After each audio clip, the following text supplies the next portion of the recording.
అక్కడ కొంతమంది పని చేస్తుండే అందరినీ బయటకు పెట్టారు. అది వేరే విషయం. కానీ ఎవరికి సమాధానం చెప్పి మీరు జాన్వర్తి అర్థాన్ని మున్సిపల్ గెస్ట్ హౌస్ ఎవరిని గెంటలేదండి. మరి గెంటండి మరి గెంటకపోతే గత దాంట్లోనూ టీడీపీ ఆఫీస్కి ఇస్తానని దాన్ని వ్యతిరేకించి నలుగురికి ఉపయోగపడిందని 3 సంవత్సరాలు పట్టినా 3 రోజులు ఎలా జరుగుతుంది? 3 మండలాలు కర్ణాటక అయితే రాజ్యాంగం లోపలి పనిచేయడం అయినా దాన్ని మేము వ్యతిరేకిస్తాం.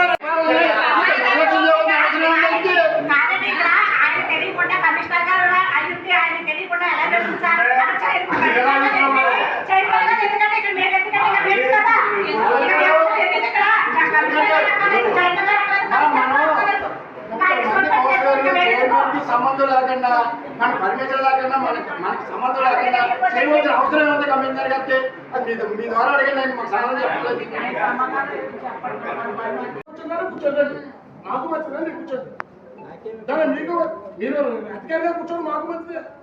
రండి సార్, అడిగారు కదా రండి.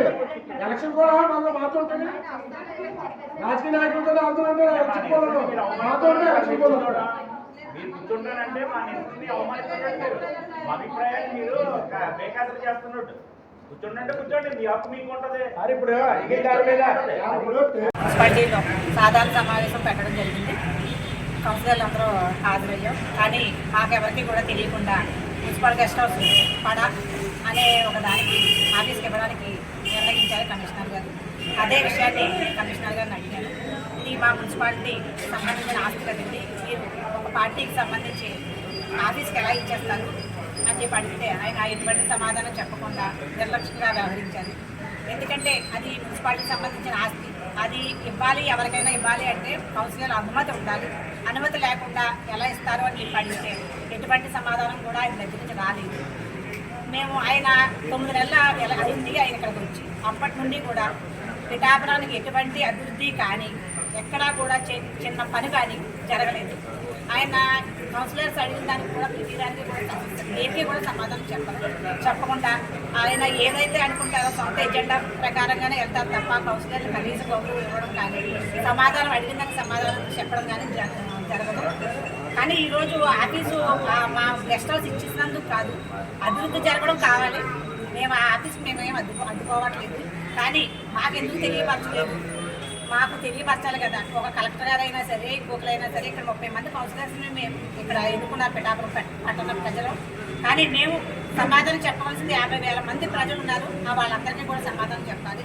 కాబట్టి మేము ఈ అంశాన్ని లేవనెత్తడం జరిగింది. కానీ ఆయన దగ్గర నుండి కమిషనర్ గారి దగ్గర నుండి ఎటువంటి సమాధానం లేదు. ఆయన ఒక పార్టీకి అధినేతగా పనిచేస్తారు తప్ప కమిషనర్ అన్న సంగతి ఆయన మర్చిపోయి పనిచేస్తున్నారు. ఇక్కడ ఆయన ఏదైతే అనుకుంటారో అది మాత్రమే చేస్తారు.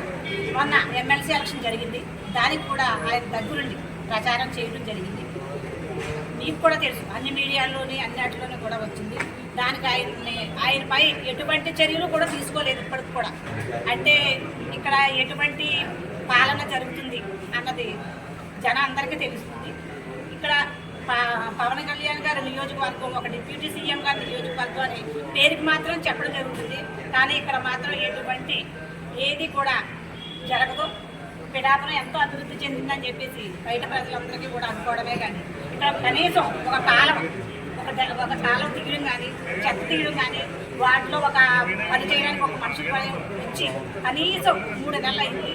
వాటిల్లో కాలువలు తీసి దోమలు విపరీతంగా పెరిగిపోయి మొన్న నెలంతా మేము దోమల మంది కొట్టించండి అని చెప్పి కమిషనర్ గారిని అడగడం జరిగింది. జరిగితే కొట్టిస్తామని చెప్పి అన్నారు తప్ప ఆయనకి ఎక్కడైతే అవసరం ఉందో అక్కడ ఎక్కడైనా పార్టీ నేతలు వచ్చినప్పుడు, అక్కడ ఎక్కడైనా గుడికి ఏమైనా ప్రోగ్రాం జరిగినప్పుడు అలాంటి వాటిని ఏర్పాటు చేస్తారు తప్ప ప్రజలకు ఎటువంటి సౌకర్యాలు ఇవ్వరు.